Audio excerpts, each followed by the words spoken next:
Good morning, everyone. Happy Thanksgiving for those of you in the United States. This last week, I've had a massive number of discussions with companies and vendors about the AI impact on job design. So, in the middle of writing our predictions for next year, which is almost written, I want to give you some things to think about, which are going to become very significant initiatives for 2025. Now, the way we've developed jobs in companies is they're like little containers, and they have titles and they have levels and they have role descriptions, task descriptions, skills required, pay bands, and all sorts of attributes. And these little containers are used for hiring, for promotion, for organization design, and many other things. And we embed them into our HR capital systems so they become fixed, because once we write them and they're in the system, we can't create 25 versions of the same thing. And the reason we did that goes back to the industrial age, when we had highly scalable companies where we could basically hire a lot of people into the same job and replace the human in the job. And the job was the static part and the human was the replaceable part. So it's a little bit like a factory, really. Now, as you know, we've talked about this a lot, that doesn't keep up with all of the changes that go on in companies, new technologies, new tools, new organization models, new go-to-market models, new supply chain models, pandemics, people working at home, part-time work, gig work. I mean, all these things that have happened have punctured the job architecture idea. So companies still have these, and we need them because, you need to be certified to be a certain type of nurse or a certain type of truck driver or a certain type of repair technician. And we don't want to just wing it all the time and let anybody do whatever they want without knowing who's responsible for what and who has what skills and capabilities and who's trained in what role. And we don't want people stepping all over each other's jobs. So, I'm not saying this is going away. But if you look at what's going on in AI, we're going to slice across this in a very disruptive way. And what we're essentially finding, and there are vendors working on this right now, is that AI will interrupt and force you to re-engineer job architectures in 4 distinct ways. The first is today, out of the box, tools like the Copilot, Galileo, ChatGPT, whatever you use, will take the current job you're doing, whatever it is, and make it more efficient. You'll be able to build emails faster, send letters faster, write reports faster, analyze data faster, use the Copilot to listen to meetings, summarize meetings, skip meetings. I mean, those things are going to happen already. They're already happening. And, Microsoft's doing these studies and finding out that people are saving, 30% of their time every week. Our Galileo customers are telling us they're saving a day a week of work, which is 20% of their time. I think it's more than that because they're doing more work. So that's happening. And we call that the efficiency super worker. The person who's doing the same job can do it a little bit faster, maybe a lot faster, using these tools. And we're not tweaking the tools that much for these use cases, although that's coming. The second implementation of this is what we call the empowered superworker. So let's suppose the AI tool could do the work you're doing faster than you could do it. So not only will it help you, but it will take it over for you. This is the software engineer that can prompt the agent to write code 70% faster than they could do it themselves. So now the engineer's not writing the code, the machine is writing the code, and the engineer is prompting it and testing it and improving it. That's going to happen to all of us too. I'm waiting for Microsoft to announce a Copilot in Office that will read my emails and tell me which ones are the most important and stop me from spending all day watching them come filtering in and figure out which ones to read. I mean, there's going to be all sorts of tools like that replace things that we do automatically, and we will have to modify and edit and tweak them, but that's going to create an even higher level of productivity. So those are 2 use cases for everything we're doing today. But that's not really what's going to happen. What's really going to happen is we're not going to do it this way anymore, because these industrial designed job architectures just don't even make sense. So let me go to 2 more use cases. The third is what we call the highly productive superworker. So when you go to McDonald's today, and I don't go very often, but every now and then I do, there is no counter to order anymore. There's a kiosk or an app. And the same thing's true at Starbucks and Pete's and lots of restaurants too, where you get, through some AI-like experience, You pick what you want to order. Maybe the AI gives you recommendations because if it knows who you are, it remembers what you ate last time. It might even know the time of day, and it might know what type of food you're interested in this time of day, or what's on sale, or what's fresh, or whatever. And you do your thing, you order it, and you walk in and you pick it up. Now, the human worker is watching these transactions come in, and they're doing the work to fulfill it. So now their job is completely different than it was before, and the scale is going up by an order of magnitude. Now you could get 5 times as many people through the restaurant. Now the customer service is not quite the same. You can't ask the AI the same questions about what the specials are today and so forth. But that's going to happen too. So that's number 3, where we've used the power of the AI to redesign the flow of work itself. And now the humans are supporting a much more automated process, high levels of productivity. Lots and lots of examples of that in retail and customer service. I mean, self-service in HR is clearly this type of application. There's going to be self-directed learning. There's going to be self-directed, coaching and all sorts of things like that. That's level 3. Level 4 is where we have specially designed AI agents that are highly integrated systems. Think about a self-driving car. Think about an automated recruiter that can do all the steps of recruiting. Think about an automated course developer that can build a course and interview subject matter experts for you to build the course. Think about a jet plane, a fighter plane, a drone, a machine that can watch the nature of the incoming parts to see if the parts are out of scale and then change its tuning of how it's doing various machining operations based on the parts coming in, based on visual recognition.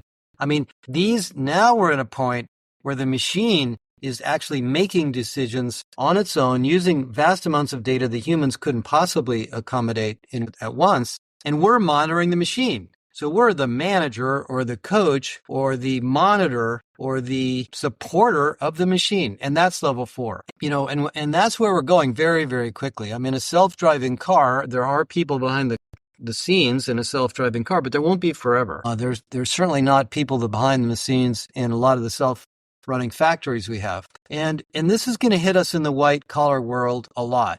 And as I talk about in the predictions report, you're going to see that the reason this is so powerful in white-collar work is that the complex tapestry of data and information that we have to use to make decisions in white-collar is very slow for humans to adopt. Okay, let me give you 2 examples. So sales, I have to make a lot of calls on clients. And before I make a call, I want to know who this person is. I want to know who's talked to them. I want to know what's going on in their company. I want to know what's going on in their industry. I want to know if they've bought anything from us before. I want to know something about, can I listen to their speeches online? Can I look at their LinkedIn profile? Before I get on the phone with them and ask them a bunch of silly questions, if I can get smarter about them, we can have a much more meaningful conversation. That takes hours of work, or it's certainly an hour or sometimes longer.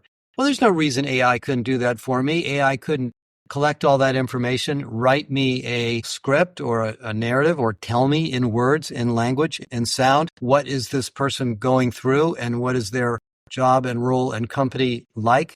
And then we can have a much, much more meaningful conversation. I don't have to do all that research. That's one example. Another example is an HR business partner. The HR business partner gets dragged into a meeting about performance management because somebody's underperforming and we don't know whether to put this person on a PIP or ask them to leave or give them training or give them more coaching or talk to their manager or whatever it may be. The HR business partner goes digging around looking for all sorts of background, does a bunch of surveys, interviews a bunch of people, spends a month analyzing what to do and comes back with some recommendations. All that information could be available in the current systems and could be generated by AI. I mean, there's a whole bunch of these examples where the complexity of the information is voluminous. It takes time for us to get it, and we may or may not have the wherewithal to make sense of all of it, but the AI can do that. Rippling's new performance management system does this, for example. It looks at all of the engineers, all of the call center agents, all of the salespeople in a company, and they're doing this in a few clients now. And it looks at their activities, which are recorded because most of us have a lot of recorded meetings and a lot of recorded activities. And it analyzes for the high performers, what are they doing versus what are the low performers doing, and gives the managers tips and coaches on how to evaluate and support the lower performing people in the organization. Again, managers can do that if they want, but it takes a lot of time and energy, and most of them are not even interested in spending the time on it because they have other things to do, or they're not even sure how to do it. So these level 3 and level 4 changes are not the same job. You're not going to have the same job title, the same job description, the same job level. In fact, I think in a lot of the super worker jobs we're going to see at level 3 and level 4, we're going to have deeper skills needed, more extensive understanding of the organization, better managerial capabilities, higher pay. I think in all 4 of these scenarios, there will be routine work that will go away, as happens in hospitals and lots of other examples. But the people that remain are going to make more money. And so the 2025 world of AI isn't just about finding all sorts of great corpuses of data and managing it and using it and learning how to, adopt and understand these tools. We're going to have to rethink how much money people make, what their skill level is, who's best suited for managing AI versus implementing AI versus curating AI versus monitoring AI. And there's no perfect answer to any of these things yet. I mean, I've been in some automated factories, and I go to Whole Foods where there's all sorts of automated stuff. And, the workers there are just doing their jobs. They're just assuming that these systems are there. So as magical as they may seem in the design phase, in the early days of these conversations, they become rather mundane after a while, and we learn how to use them, and they get smarter and smarter, and behind the scenes there's somebody optimizing them, and then the human roles evolve. Now, one of the big, issues that we're going to talk a lot about next year is the unemployment rate, layoffs, reskilling, career pathways, and what's going on in the economy. And in the United States this last couple of weeks, we had a big election, of course, and the Democrats got thrown out for not understanding the role of income inequality correctly. This is the analysis that most people have. And the Republicans basically came and said, we're going to take care of your earnings. We're going to take care of your lives. We're going to take care of your jobs. We're going to reduce immigration. We're going to add tariffs. And we're going to protect your companies so your companies can grow and you can make more money. And the theory behind that is that we as employers, which basically the economy is businesses, the economy is not the government. The government uses the economy, but the economy is us, that we will improve the standards of living of our employees through these automation projects. Well, let me sort of say publicly that is a question to be answered. And, my philosophy on this and my advice and the experience I've had as an analyst is that if you think the role of automation is to eliminate people and to run your company with no people, you probably aren't thinking about this holistically. There are companies that have very few people. Craigslist was one of those companies, by the way. Craigslist had almost no staff. Their, revenue to employee ratio was just spectacularly high. But they don't do much. It's a fairly simple system. What we're going to do, what we're really going to find is that the human being, the human body, the human soul is a value creation animal. And as these tools come in and we learn to use them and they replace more and more routine things, we are going to add value on top of them. We are learning creatures. That's what we do. That's really the way we're born from when we start as children. So what you really want to think about in the superworker organization is further empowerment of the people around these objects. So if you're a bank and you're building wealth managers, which is a big role in banks, is how do we get more money into the bank through wealth management and, whatever you call them, relationship bankers. The relationship banker is going to get smarter and smarter and better through these AI tools. We're not going to delegate all the work to a bot and hope that the bot does a better job than the human, because that can be replicated by another competitor. The bots that you have are not going to be that different than the bots that your competitors have. It's how you implement them. It's how you train them. It's what you put on top of them and how you configure them and how you put the right information into them that's going to differentiate your company. And that's true for factories and all the other automation things we've done in the past. And so I would hope that as we move into this 2025 fascinating time, that we don't spend a lot of time talking about layoffs and salary reductions and pushing people down, but the opposite. We focus on pushing people up and finding ways to increase talent density and increase pay and increase standards of living and increase flexibility from these bots. Now, everybody doesn't think like me, and a lot of you are going to do the opposite. A lot of you are going to, replace a lot of people with software and machines and let the IT department run the operation. I think that will turn out to be a mistake over time. Even if you look at Facebook or Meta and the problems they've had over the years with AI trying to clean up horrible social media posts and crime and all sorts of problems, they have had to hire tens of thousands or hundreds of thousands of humans in very, very difficult, stressful jobs to manage that gigantic mess of content that gets created on those systems. Amazon.com has more employees than almost anybody else on the planet.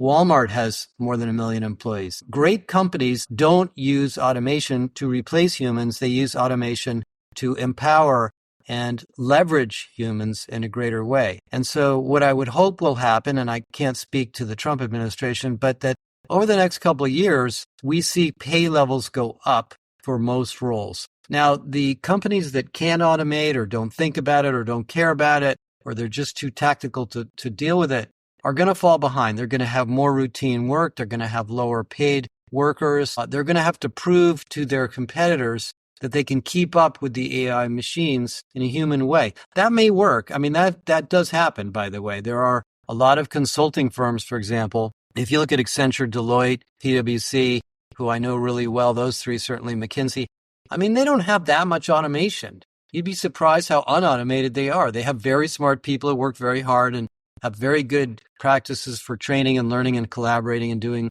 work together. They could potentially, theoretically, be disrupted by a vendor. TCS, the folks at TCS and I have been talking about this, for example.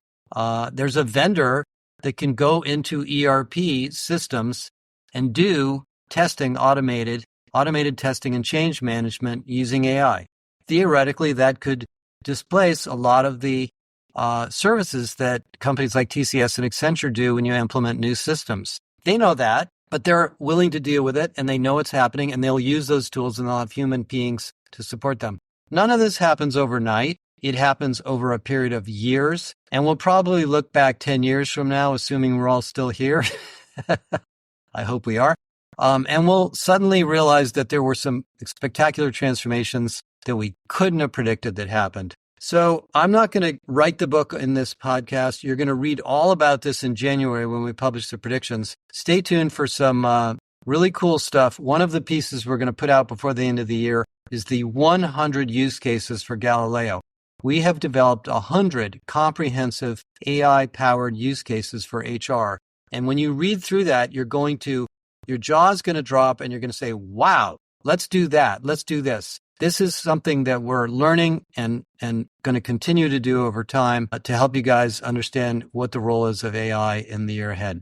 I hope you've all had a nice holiday week and more to come on this topic. Please go to the JBA, to our academy, if you want to learn more about this. We've added a new course on skills-based organization in there that just launched last week, and 4 courses on AI, on different aspects of AI with lots of use cases, and we'll continue to add more in there.